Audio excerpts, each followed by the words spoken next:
proud of our legacy and the way we have always supported the food and beverage industry, especially when they needed us the most. But holding on to logos and technology from our past prevents us from building a new future. We begin a new era that capitalizes on artificial intelligence and machine learning to spark customer joy under a warmer brand identity. This marks renewed energy in our relentless mission to simplify customer engagement and develop data-driven solutions that accelerate quick-serve restaurant success. We have upped our game and connected the dots. Simpler, easier, faster, and now more intelligent customer loyalty. We stand behind our purpose with every smile we make. So when anyone asks us what Spoonity does, we can all say as one, we are building the future of loyalty, bringing joy to every customer journey, and driving merchants' growth. Spoonity, the future of loyalty. Hello everyone, and welcome to this fourth and last event of the year with Spoonity. Today is a special event because we are introducing our new brand identity, and also we will start talking of what we're going to do as a company in the year to come. To help us understand all this, Max Bailey, our co-founder and CEO, is with us today. Max, welcome. Thanks, Jose. I'm excited to be here. Thank you very much. I'm really excited about this event as well. And Max, in the intro video, we saw like a new logo. We could appreciate also new colors, and we heard things like AI or beyond loyalty data. Yep. So I'm pretty sure all merchants attending this event today really wondered about these terms and they want to know more. Yep. But I also think that probably to understand this next step into the future, we probably need to know a little bit of our past, right? I'm pretty sure all of this in the new feature of loyalty is connected to the past. So if you could help us to summarize this past in less than a minute, Yeah. I'd appreciate it. Sure, yeah. So, I mean, our past is all about evolution. In 2011, we started working with small businesses, helping them implement loyalty programs. 2013, 2014, we started to brand brand loyalty programs for restaurants and chains. And then we started to expand across the country. 2017, we started working with merchants in international markets and started to help provide businesses all around the world with our technology. 2020, with the introduction of the pandemic, like a lot of other businesses, there was another evolution that came about where you were looking to have digital services in order to enable businesses to accept orders through customers through online ordering and web ordering and things like that. So each of these have been milestones and evolutions in the business. And with the kind of changing landscape that we're seeing, we wanted to take the step of evolving our own brand here at the end of 2023 in preparation for the things to come in 2024. Nice. I like this is exactly evolving the technology that we provide to merchants so they can grow and also they can offer better customer experience. For sure, sounds good. And I believe part of this evolution not only stop at 2020, right, or after the pandemic. I know we did quite a few product releases and even services in 2023. So as we're wrapping up the year, would you mind remind us what we did in this year? Yeah. This was a really busy year in terms of feature releases. So we released the segmentation tool. So this is a very powerful tool. We've always had segmentation inside of the platform, but this is really again, an evolution of that where you can have a lot of powerful segmentation and kind of create your own custom segments on any criteria that you'd like. And that was something that we released earlier on in this year. Next was the data proxy tool. And what that is really just the ability to access raw data from the loyalty program. So one of the things we're hearing from our customers was, I want to be able to access it, either to pull it into BI tools or in order to just run custom queries against it. So we introduced the data proxy as a means of allowing you to have raw access to your loyalty data. The third one is one that I'm personally very excited about. This is the award links tool, and it's a tool that you can use to either create an individual or multiple links for customers to click on or engage with, and they get a special promotion on their account. and it can be used for sending out emails to existing customers, or alternatively can be used for engaging with new customers. So if you go to an event, you may turn that link into a QR code and customers can scan that in, and it offers an additional incentive when they join the loyalty program. So you may be running a promotion and use the award links tool to push that and improving engagement with your customers. The last one is actually not a product, it's a tool. It's managed loyalty, which is more of a service. And this came from a gap that we were noticing in our conversations with customers, where they were looking for support on strategy. So given our position where we're working with a lot of different businesses on their loyalty programs, we get to see a lot of what works and what doesn't, and we can help our customers execute great loyalty campaigns and create loyalty strategies with that knowledge. The next is around the data side of things. So oftentimes either the customer that we're working with doesn't have a data scientist on staff, or if they do, they're kind of overwhelmed with a lot of other things, and so they may not be able to be as responsive as you'd like for running some of these campaigns. So we're providing expertise and insights in terms of where the biggest opportunities are inside of your loyalty program.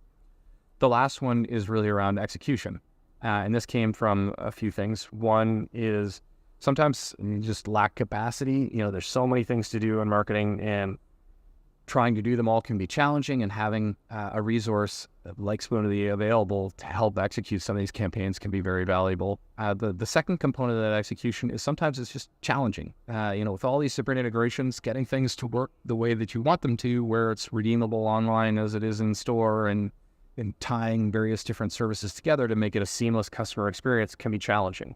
So managed loyalty is about tying all of those things together, providing the strategy, insights, and execution that make a successful campaign. And that's what managed loyalty has been about. And it's been very well received. About 30% of our customers use it. Some of the campaigns are performing 10 times better than other campaigns. So we've seen merchants execute in the past. And frankly, I just love, we have this Slack channel set up internally where we get updates on all these different campaigns and how they're performing. And I just love waking up to seeing top performing campaigns going out for some of these customers. So that one's just been a smash hit for us. Oh, wow. Yeah, 10 times better performance in campaigns, and everything making it simple for the customer. So for sure, it's great. I'm pretty sure 2020 managed loyalty had an impact in 2023, and it will have an impact in 2024. And speaking about 2024, one of the themes that we heard is AI.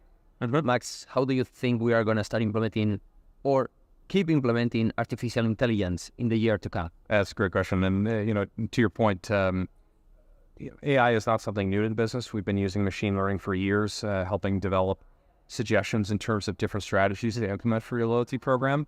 Where we're going to see that evolve is the introduction of predictive analytics, where you're going to actually see what potential campaigns and behaviors you can adjust according to promotions and campaigns that you run. So AI is really about kind of predicting what's going to happen, and that's how sources like ChatGPT work, is they predict the next word that should be used in a sentence or a paragraph.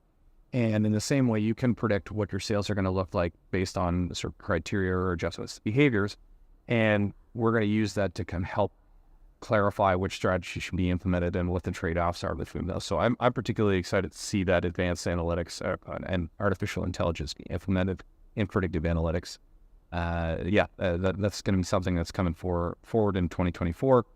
There'll be other basic stuff as well, like generative AI for subject matter and body for emails. Just personally, I'm mostly excited about the big data experience.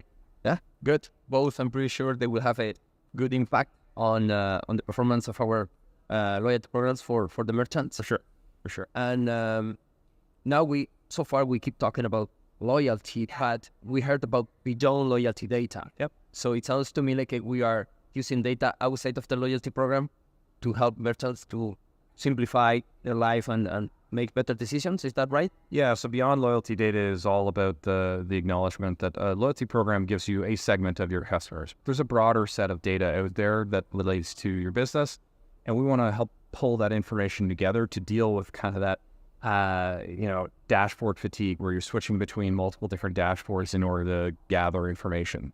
And ultimately, it's about bringing that data together in order to make better decisions. So we're going to start pulling non-loyalty data into the platform in order to enable our customers to make better decisions around how they're running their business. The second element for that is also enriching the data. So pulling information in, enriching that information, and then pushing it back out.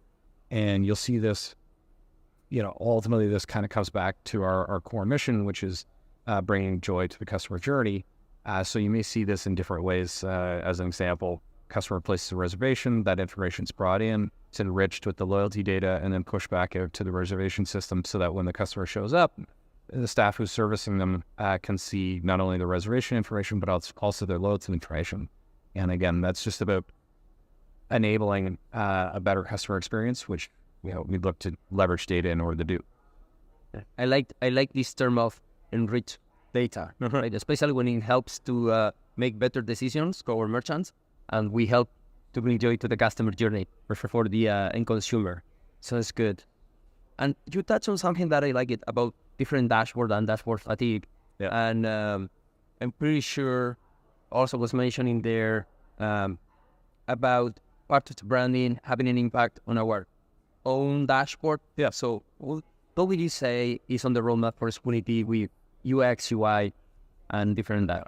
For sure. So, simplicity is a theme that you're going to hear about again and again. And one of the things that we're doing is we're investing in design. And it started with our own branding, and we're going to look to carry that forward into our own dashboards in a few different ways. So first is around simplifying different processes and procedures that merchants are often executing or performing inside of our dashboard. The other is about great design is about kind of surfacing different insights and information at the appropriate time. And so we're going to be investing in design in order to make sure that those AI and non-loyalty data elements can be surfaced at the appropriate time, where you can really absorb them and digest them and capitalize on opportunities in a quick and efficient way inside of the dashboard. So as a company, we're investing more in design in order to make that as easy as possible for our customers. Okay, sounds good. And it's like we walk the talk, right? We have been always having this idea of improving the brand and making end consumers falling in love with the merchant's brand, right? So this is something that we are pursuing. And as you talk about the new branding, maybe you can help us to understand a little bit of this new brand identity, starting by, well, I guess the most easy part of this brand is the new logo. Yeah. I can see a logo with different dots. If you can help us understand these, please. Yeah, absolutely. So there is an update to the logo, and it starts off with a dot at the bottom left, and then there's a plus icon up at the top right. And the dot is really a representation of a few different things. The first is it's all about that one-to-one relationship with customers, and that's what we're always driving for. Again, with bringing joy to the customer journey, we're focused on that customer and how to make their experiences as strong as possible. Next is it's also a representation of data. It's a data point. We're gathering data and helping use that data in order to deliver that great customer experience. So it's at the bottom left is kind of the starting point, and it's a representation of that individual customer. And then as you transition up to the top right, you've got your plus icon, and that's composed of several individual dots. Again, using data to help businesses grow, and then also around just that kind of community of customers that are part of your business. So we thought about having many different dots where, kind of a cluster of dots. But something that we've learned in running loyalty programs over the years is that it's not a huge number of customers that drive significant portions of your revenue. It's actually a small group of really dedicated customers that are your best loyalty customers. We wanted to represent that a small segment of dots, as that's the area of biggest potential growth. So you see that represented in the dots up at the top right, and then also as a plus representing growth.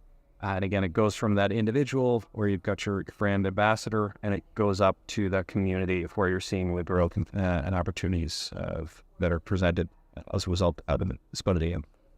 So those are the different elements that we wanted to incorporate in, and I think came together nicely. Yeah, it makes sense. And We also heard in the intro video about we have connected the dots, right? And we see this smile connecting the dots. Yeah, pretty sure this is related to the joyful customers. Yeah, exactly. So the logo, as we talked about, is one piece, and there are a few key elements, simplicity, warmth, and joy. We also incorporated different ways of representing that throughout our branding. So you'll see on our website and other areas kind of this smile, and that's the joy component. And fundamentally, that comes from a belief that happy customers spend more money.